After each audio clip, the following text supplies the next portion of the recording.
The FAMAS for Best Actor goes to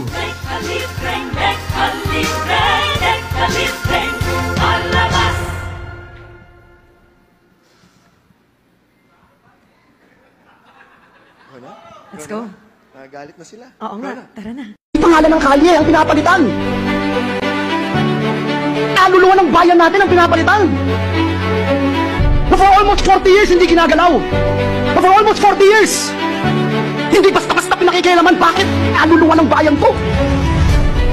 Now you see with your own eyes on television. Now you hear the complaints of the people. And I will use and borrow the words of Senator Bato de la Rosa.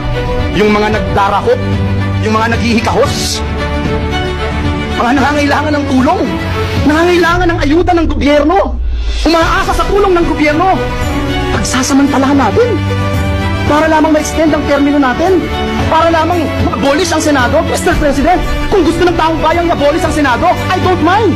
If it is the will of the people, I don't mind. Pero Mr. President, Ginoong Pangulo, kung ayuda ng gobyerno, ipagkakait mo. Kung hindi ka pipirma, hindi ka makatanggap. Hindi ka makakatanggap. At ano ito? Katang-isip ni Senator Bato de la Rosa? Katang-isip ni Joel Villanueva? Bakit hindi natin tanungin ang bayan? Bakit hindi natin tanungin si Juan de la